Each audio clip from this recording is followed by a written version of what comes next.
Sir 5 जुलाई 1977 मुंतखब हुकूमत का तख्ता, ये हालात यहाँ तक क्यों पहुँचे? कल आप डिस्कस कर चुके थे, कल आपने तफसील भी वाज़े की कि बचाया भी जा सकता था, मुज़ाकरात हुए, लेकिन बहरहाल 5 जुलाई को इसलिए याद रखा जाता है कि आज एक मुंतखब हुकूमत का तख्ता उल्टा गया, फिर ज़िया दौर शुरू होता है 88 तक। मुंतखब हुकूमत का तख्ता कैसे उल्टा गया? किसका उल्टा था फिर? भाई वो तो इलेक्शन में धांधली हुई थी तो तो लिजिटिमेसी खत्म हो गई थी। अच्छा, ये भी तो ना भूले ना। तो गैर मुंतखब हुकूमत थी। नहीं, वो अब उस तो खुद कह चुके दोबारा इलेक्शन कराएंगे, खुद एतराफ़ कर चुके कि भाई इलेक्शन मुतनाज़। किस तरह याद करेंगे फिर आप?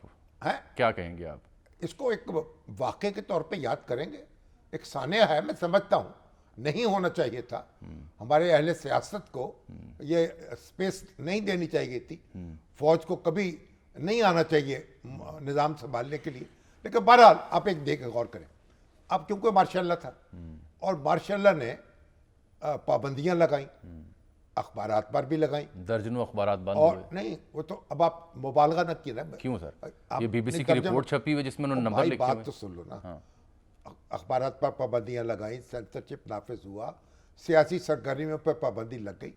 अब अखबार नवीसों ने उस पर एहतजाज किया। हाँ, मीडिया के पास लोग थे और उन्होंने जुलूस निकाला। सही है। और यह जुलूस निकाले तो मीडिया के जो लोग थे उनको भी कोड़े लगाए गए जी, उसकी पादाश में।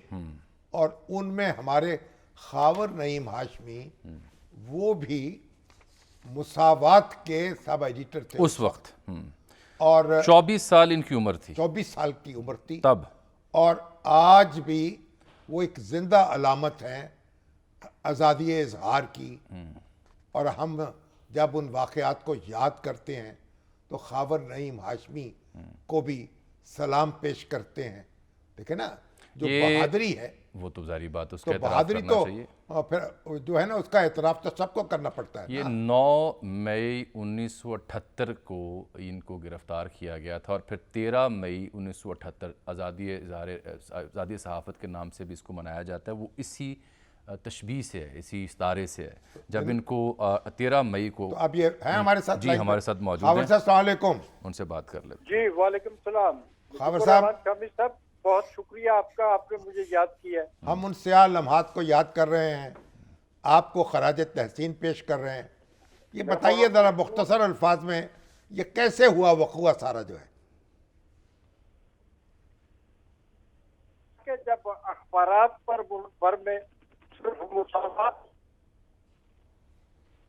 सिर्फ मुसावात नहीं था, ठीक,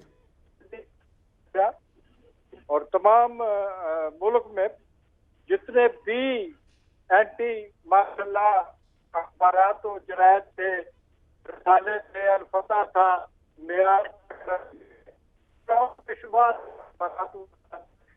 पर बंदी लगाई गई थी।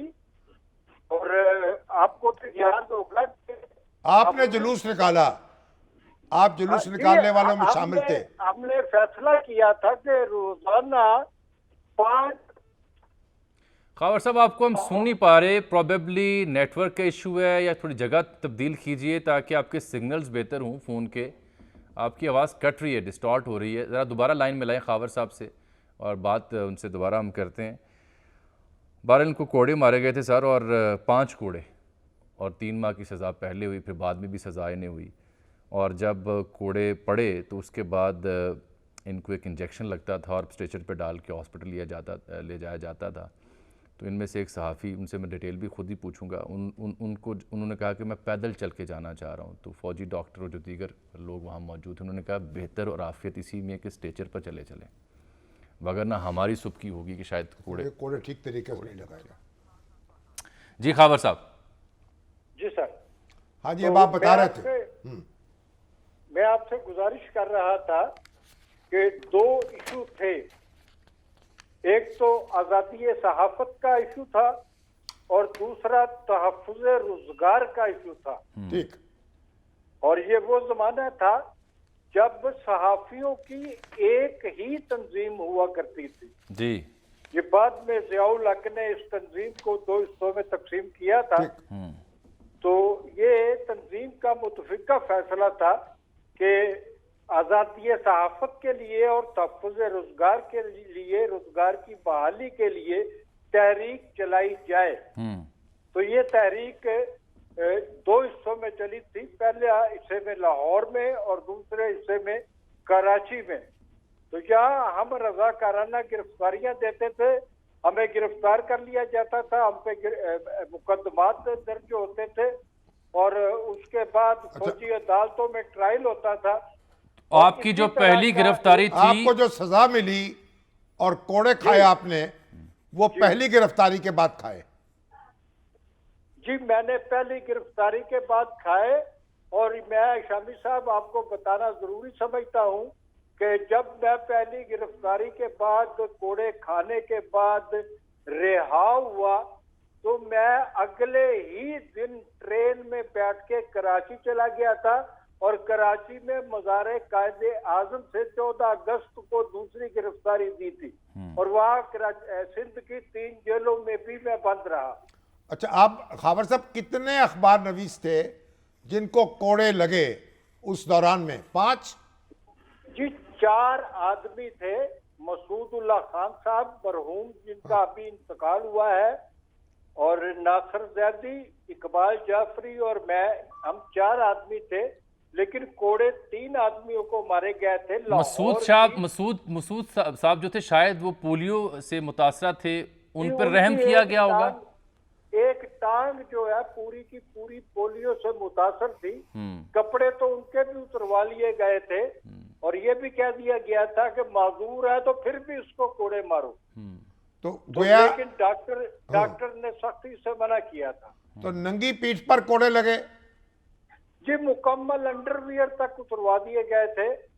और ये जो तख्तेदार होता है, ऊपर भी और नीचे भी हमारे हाथ पांव बांध दिए गए थे जंजीरों से और बिल्कुल बेलिबास थे हम। और 2 आदमी हमें कोड़े मारते थे और ये कोड़े हमें मारे गए थे उस कोठरी के बाहर जहां जुल्फकार अली भुट्टो बंद थे उस वक्त।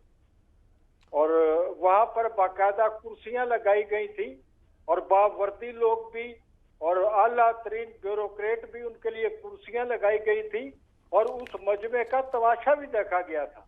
तो ये तो बहुत शिद्दत से कोड़े लगे और ये तो चमड़ी उधड़ गई होगी। उनका निशान रहे, बीबीसी को दिखाए उन्होंने निशान, खावर साहब ने। क्यों खावर साहब?